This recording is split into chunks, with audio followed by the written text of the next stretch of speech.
You know, I wrote notes for this. Whenever I do one of these, I try to be structured. I wrote notes and everything. But I'm in such a bad mood, and I need to record because I don't have any other time to do it, and I gotta do it now. And of course, I'm in this mood where I'm like, I just want to just yell at everything that moves. It's wind's blowing. Hey, the grass is moving. Stop it! Okay, here we go. This is it. Remember that book I read 6 months ago? Here's the review. Here it is. Cue the theme song. It's that time again where I give my masterclass about reviewing books that came out months ago. I'm notorious for that. InvestiGators 6, otherwise known as InvestiGators 7. Is it 6 or 7? I think it might be 7. Hold on. Let's see. Okay, first one was the original with the blue. There's Plunge, and then Hook, and then Ants was 4. And then Boulder Shoulders was 5. And then it was the painting one. That was 6. So this is 7. Okay. This one, the boys, Mango and Brash, get to go on a cruise.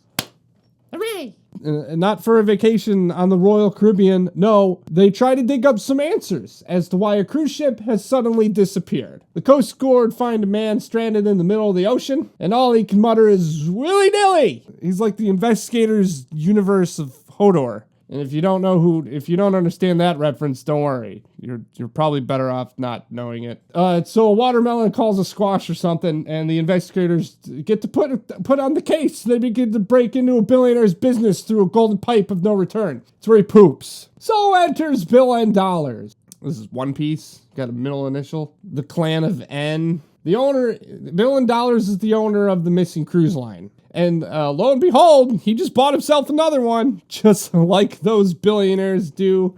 Oh, shucks. So that's why they take a cruise. That's why Mango and Brash are on a cruise, so they can find another cruise. That's the whole book. All right. Here's what I think's going to happen. Now, this may seem like cheating because I already read the book, but I don't care.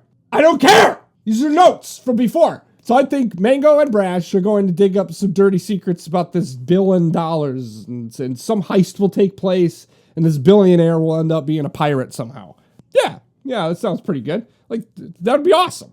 It'd be so cool. It's like, oh man, this billionaire, oh, he's actually a pirate. Cool. I also think we'll get a glimpse into Mango's past and find out what he was like before he became an investigator. That one's more of just my own personal wish. I want to see more Mango background, please. Okay, can we do that? I mean, we've already had enough Brash. This is the 7th book we're getting into, and we've always just had Brash, and okay, his friend died but didn't. Okay, we get it. Can we get somebody new here? Can we get a backstory about somebody new, like the other main character in this book? All right, here we go. I'm gonna read it, even though I read it. Whatever. I read it. Oh my god, I was almost right. I'm not gonna. Spoilers for anybody that wants to go beyond this point. Not really. I'm going to try and keep the spoilers out of it. I was pretty close, actually. This is the first time I'm ever actually kind of close. Kind of went in ways I didn't think, though. But here we go. Before I give my stupid opinion, here we go. Let's jump into it. If you're new to this, great. Here's how I rate the books. I'm going to be basing my rating off of 4 main things. Was the theme or the lesson clear? Was the plot easy to follow? Was the story immersive? And lastly, did I enjoy it? Did I enjoy the experience of reading the book, of the story, and all that? That's it. Let's go. Let's. This is going to be the review of a lifetime. Was the theme clear? All right, I'm going to be honest. There didn't seem to be a theme to this one other than pirates. The cruise liner went haywire. They got lost, and then they went on another cruise liner, and pirates showed up, and then it was just all about pirates from then on. That was it. I mean, I guess you can say there's like an underlying theme. Don't dwell on the past. Move on. Don't let your past determine your future. That kind of thing. You know what I'm saying? I'm looking at you, microphone. I mean, there's a lot of like history stuff going on in here. It's like the history of $1 billion. Is the history of this one character that we totally all were waiting for Sven. We've got his backstory. Whip-de-doo! Here he is. Here's the octopus that everyone's been asking for. Here's his backstory. Okay, whatever. So that happens, and then there's trouble with that. Okay, great. There's also another backstory. I don't remember. Yeah, Brash. His backstory comes up again, and he gets all flustered. Like, get over it, man. So I guess you could say there's a theme there, but I mean, at the end, he kind of like spouts it out where this guy's like, it's not about the adventure, it's about the friends you make along the way. But yeah, something like that. And I guess that's what the theme is. I don't really know. I didn't really look into it. I apologize. I'm failing at my own review chart. Okay? I didn't even try. But it didn't feel like there was any effort to make a theme in this one. It was just for fun. Which, you know what, that's not bad either. There doesn't always have to be like, oh, and the lesson of the day is, don't eat your cookies before you take a poop, because then you're going to spoil your milk. I don't know what that was. But you know what I mean. Like, there doesn't always have to be a lesson for a book. The theme could just be something like pirates, and it could be fun. And I think that's what John kind of did here. He brought up some things from the past and some things that, you know, that he felt like he kind of wanted to get off his chest. So, there we go. Next. Was the plot easy to follow? Yeah, I mean, it was good.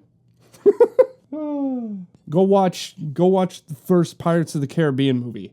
And you'll be like, okay, I get it. I get what pirates are. It was a new view for the investigators. It wasn't something that was dealt with in the city and in the sewers. They had different environmental changes and stuff that they had to overcome within the environment. They couldn't just flush themselves down a toilet and pop up into somebody else's butthole. Like, they actually had to overcome that step. They actually had to use their brains and use their vests and work without GPS, which I believe 90% of the people in the entire world today would not be able to survive. So it was nice to see a different kind of struggle that they had to go through. And the plot was super simple. I mean, John does a great job. He always does a great job tying every chapter in together and bringing you along with the mystery so that you understand everything that's going on and you're never lost. And in the end, you get it. You get a nice, happy, wow, fulfilling ending. That you can be like, okay, I finished the book. Yeah, there's no questions I need to ask. Although I will say, he kind of did point out himself that the plot of this one was kind of But, don't beat yourself up, John. I mean, it was still pretty good. You were like, yeah, I kind of just made stuff up. That's what I feel. But I think he did a good job. They tied itself together well. So, kudos. I just want to get this done. Can you please get out? Lil Molly. Can you please get out? Go. I don't care if you want chips. I don't care. You're not getting chips right now. You're going to be on the recording chewing chips? No one wants to hear you chew chips. Those are imaginary chips, and you took them from my desk. You took my imaginary chips, and now I got to go to the store and get more. Okay, oh, fine. Go buy some, but the store's downstairs. It's downstairs. Stop messing with my printer stuff. Get out! Thank you. I was missing that. Okay. What was I on? Was the story immersive? You know what? I feel like this one was more immersive than the last one. I don't remember what I said about the last one, but I think I remember it not being very immersive. I mean, not as immersive as the other previous books. But this one I feel like was a little bit better as far as immersion goes. The plot was exciting.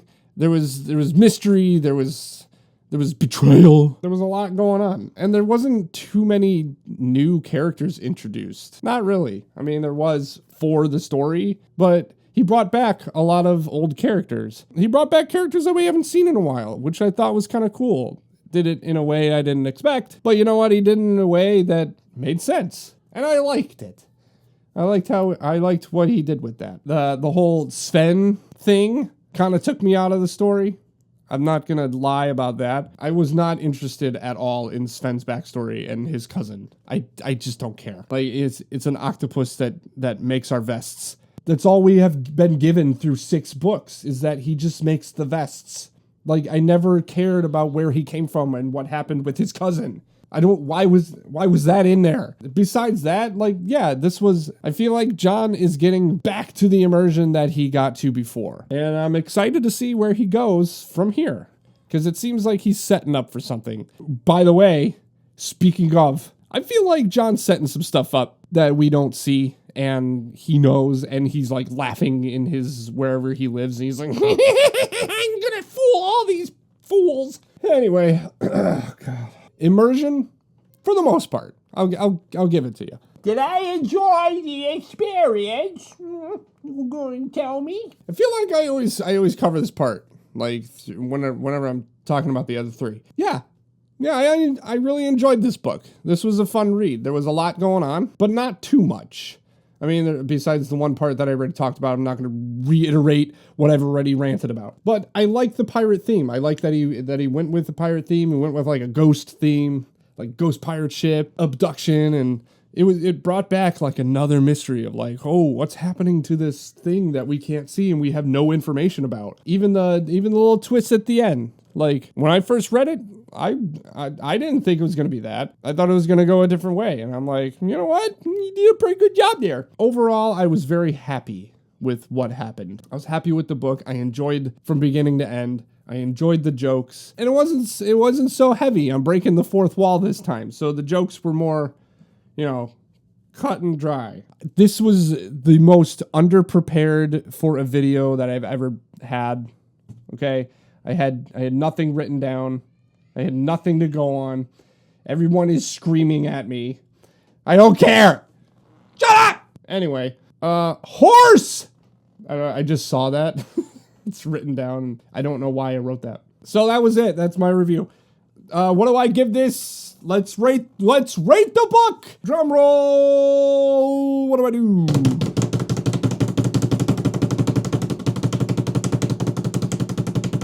Oh no, it's malfunctioned. Ah! I give InvestiGators all tied up 7 R's out of 10 mateys. Overall, I was pretty satisfied with the book. I'm kind of liking these one-off mystery solving novels that Mango and Brash, all these little one-off adventures that they're going on. He's still kind of tying in other things that happen within this universe. And he's always bringing back old characters and stuff. And you don't want to keep introducing new characters like, another book that I read. You kind of want to keep it tight. Keep the quarters tight so that you get to know just enough of the people so that you can get immersed in the book. He does good. He's good. All right, 7 out of 10. That's what I rate it. There's going to be another review coming up. Bet you can't guess which one. Thanks for watching. Tell me what you think down in the comments below. Did you like the book? Do you like InvestiGators? Comment. Have a great day. We'll see you again soon. Leave a like. Subscribe. We got more stuff coming. Oh yeah. Agents of S.U.I.T 2. I don't know what it's called. I don't have it in front of me. The second book. It's on the screen. It's coming out soon. The date's on the screen too. Pre-order it. I got a link down in the description. Make sure you pre-order that and you can get the book for yourself. I can't wait for that. That's coming out like real soon. So anyway, we'll see you then. Goodbye.